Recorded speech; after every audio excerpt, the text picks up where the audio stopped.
¿Qué es un trauma de alta energía? Todo trauma en que la energía que está involucrada en el proceso excede las capacidades del organismo para mantener la homeostasis. Casi siempre más de un órgano. ¿Qué es la importancia de eso? ¿Y por qué en el adulto joven? Esto se considera ya una epidemia porque la frecuencia de afectados oscila entre los promedio 20 y 45 años. Algunos textos lo citan hasta 15 años, pero hablando de adulto joven, pues nos centramos en los 20. Tiene un impacto económico importante a nivel de cada país porque ese es el grupo poblacional que está en la fuerza laboral. Esas son la gente que trabaja, ese es paciente que recibe este tipo de trauma, paciente que se ve relegado a pasar mucho tiempo de hospitalización o mucho tiempo sin poder laborar. La mortalidad se considera en 3 fases. Está el paciente que está afectado al momento inicial, paciente que recibe un trauma de suficiente energía, pacientes que sufren hasta decapitación, que mueren al momento.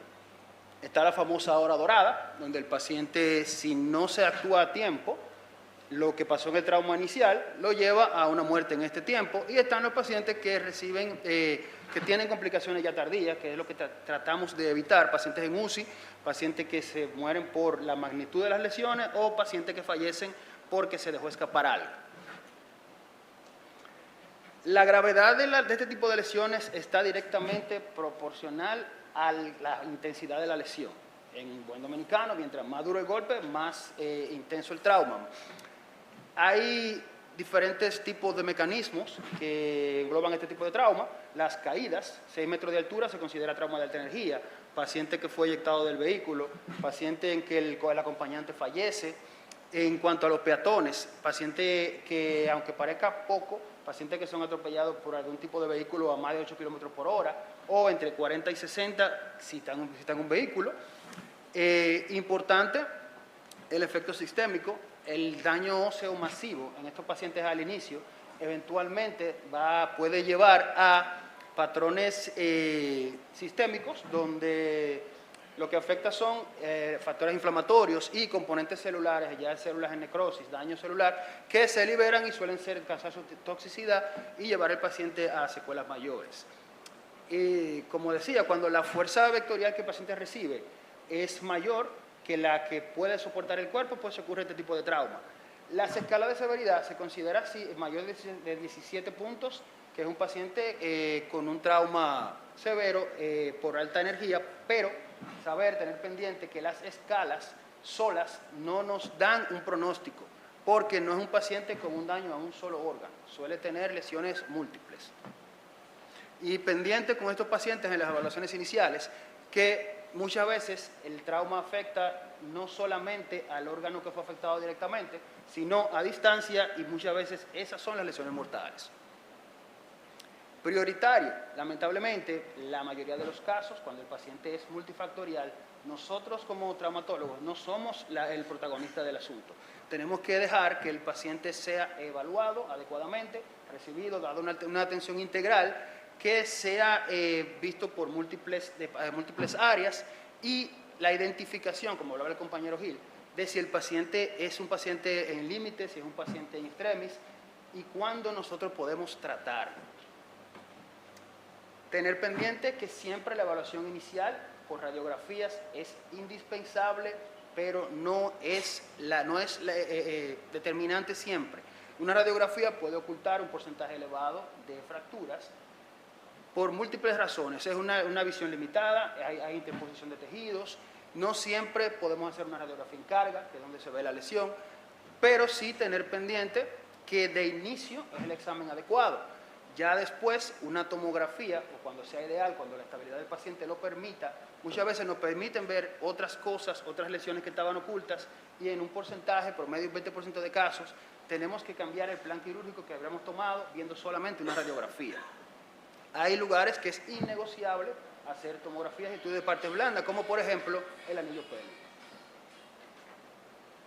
Las fracturas abiertas, ya se ha comentado, ya muchos lo sabemos. El manejo precoz es fundamental. Un lavado apropiado del paciente, el desbridamiento radical, tejido dudoso, tejido que esté comprometido. Es importante manejarlo de inmediato, eliminar el tejido dañado. y hacerlo en las horas tempranas. Tomar cultivos tempranos para antibioterapia posterior es fundamental porque esas lesiones que dejemos escapar de inicio son las que pueden complicarnos a un paciente más adelante. Como mencionaba, el anillo pélvico muchas veces se ocultan lesiones. No siempre podemos trabajar solos como traumatólogos. Tenemos que tener pendientes que hay más órganos en el anillo pélvico que van a ser manejados por otras especialidades. Una vez se descarta o se confirma fractura, también hay otras especialidades que deben tomar cartas en el asunto, pero saber que de inicio nosotros tenemos que estabilizar al paciente. Está indicado poner cinturón pélvico, estabilizar las lesiones y muchas veces la fijación externa temprana es favorable para estabilización. La exploración sistemática del paciente no puede faltar una vez entremos nosotros a tomar cargo con el paciente.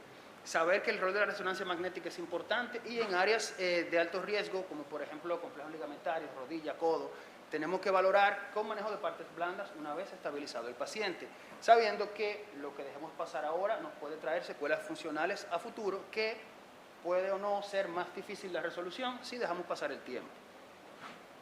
Importante tener en cuenta que el paciente cuando recibe el trauma, recibe lo que se llama el primer hit o el primer golpe, que es todo lo desarrollado por la energía que el paciente recibe. Pero el paciente, un segundo hit, podemos causarlo nosotros con una cirugía definitiva prolongada. Si el paciente no está estable, nosotros tenemos que esperar. La estabilización temporal rápida sería lo ideal. No siempre disponemos de ella, pero sería lo ideal. Estabilizar, fijación externa temporal, hasta que podamos hacer la definitiva. Hasta que podamos tener la fijación definitiva, muchas veces promedio 5 o 10 días por trauma, pero puede prolongarse, pacientes que derivan a UCI, pacientes que no se estabilizan, no podemos fijar de inmediato. Resumido prácticamente lo que ya hemos hablado, es importante la evaluación del paciente para nosotros no ser los culpables de ese segundo hit. Un paciente que sobrevive a un trauma, que fallece después, que no sea por culpa de un procedimiento quirúrgico que pudo haber esperado.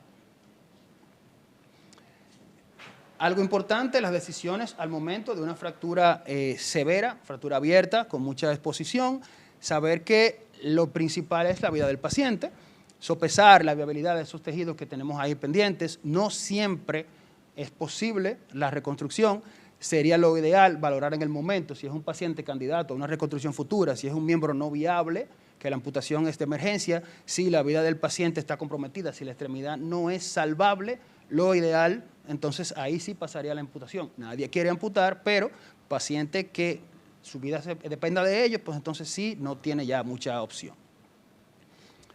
La prioridad absoluta, como mencionaba, siempre va a ser la vida del paciente. Una amputación temprana nos puede prevenir una sepsis, un fallo renal y un paciente amputado, que ya se corrijan esas situaciones, nos previene una estancia prolongada en UCI.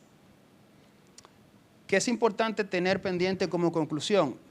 La función del paciente es lo que queremos restablecer. Primero la vida, pero cuando pasamos nosotros ya a trabajar las extremidades o lo osteomuscular, primero la vida del paciente. El control de daño es importante, prevenir el segundo hit, pero también tener pendiente que las evaluaciones, como los controles de severidad, evaluar la extremidad severamente afectada, no siempre una escala sola nos permite dar un pronóstico o establecer un manejo con el paciente, porque es un paciente multifactorial, donde no evaluamos casi nunca una sola extremidad o un solo órgano. Es también de notar las lesiones distrayentes. Ese es el típico paciente que nos llaman de una emergencia, paciente con una fractura de tibia abierta, un fémur expuesto, donde dicen llamen ortopedia, salen corriendo a buscar ortopedia. Sin embargo, el paciente puede tener una lesión cervical, estar haciendo neumotórax, tener un compromiso tóraco-abdominal y se deja pasar porque quien recibe el paciente se deja impresionar por lo visual de una fractura abierta. El enfoque integral es importante, siempre. Tener pendiente que debemos trabajar en conjunto con quien recibe el paciente, cuando es posible, emergenciología, saber que tenemos que valernos de vascular, muchas veces cirugía general en trauma, y no retener el paciente solo por ortopedia o porque nos presentan un paciente con una lesión grave, saber que esos pacientes, sabiendo ya el mecanismo de trauma, pueden ocultar otro tipo de lesiones que pueden hacer peligrar su vida. Gracias por todo, pero saber que estos son pacientes que nos van a llegar a todos prácticamente siempre. Esto.